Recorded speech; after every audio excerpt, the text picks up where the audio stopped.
La biblioteca de metadata, per Marta Clua. El mes de març és el mes dedicat a reivindicar el paper de les dones en molts àmbits. S'organitzen tallers, taules rodones i xerrades, on situen les dones com a centre d'interès. Malauradament, resulta excepcional i sovint trobem que la resta de l'any seguim sent infrarepresentades en molts àmbits.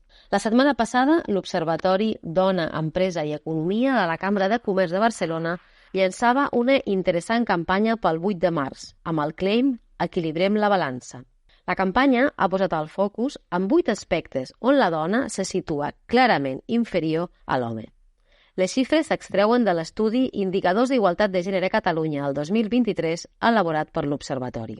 Algunes de les dades que es mostra aquest estudi ens diuen que un 33% de dones ocupen càrrecs de direcció o de gerència. Una dada preocupant, però que ha millorat notablement respecte al 2017, quan només eren el 19%.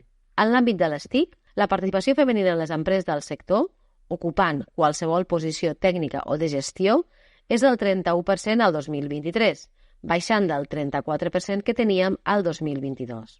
Cal parar atenció al retrocés amb aquesta dada, perquè ens estaria indicant que no avança en la participació femenina en el sector tecnològic, que és un dels àmbits on s'està creant més ocupació i més ben remunerada. Però us imagineu si passés algun fet devastador que fes girar la balança? Doncs avui us porto una recomanació que ens parla d'un futur on els homes són els principals perjudicats. Us parlo de Afterland, la nova normalitat és un món sense homes, de la Lauren Bex, publicat el 2020.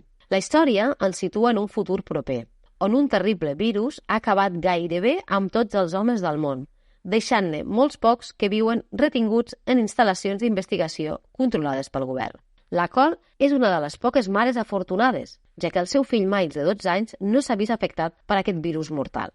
La Col viu retinguda en un d'aquests centres i gaudeix de molt poques hores per veure el seu fill. Per aquesta raó, juntament amb la seva germana Billy, preparen la fugida del centre, però ambdues tenen uns objectius ben diferents, ja que la Billy només vol el seu nebot per a revendre'l al mercat negre. Així que la Col abandona la seva germana i fuig amb en Miles, iniciant una trepidant aventura. La Col, per tal de protegir el seu fill, el farà vestir com una noia i aniran trampejant al país, convuls pel terrible virus, i on trobaran comunes i utòpiques fins a sectes religioses amb un món que potser no ha canviat tant com esperaven, però aconseguiran el seu objectiu? Això no us ho desvetllaré pas, ho haureu d'esbrinar. Ens trobem davant d'una novel·la que manté un molt bon ritme, que no decau en cap moment, narrada en capítols breus i impactants, que va combinant el punt de vista dels 3 personatges principals i on va dosificant la informació creant un suspens fins al final de la novel·la. En destacaria l'originalitat de la seva trama, el transfons social i polític de la novel·la i el ventall de protagonistes femenines molt punyents. L'autora qüestiona constantment les idees preconcebudes de que si un món format només per dones seria més amable, i ho fa amb una mirada a curt termini i tenint en compte unes estructures de poder molt similars a les ja existents. Afterland ens planteja un futur que no ens agrada, que ens incomoda, però a la vegada que ens interpel·la, que ens fa reflexionar sobre quina seria la nostra posició en el supòsit plantejat. Tots tenim clar que el nostre futur l'han d'escriure tant les dones com els homes, amb igualtat i sense biaixos, per tal de garantir que tothom té veu i vot, per tal de construir entre tots un món en pau,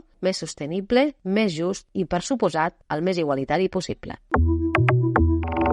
Acabes d'escoltar La biblioteca de metadata.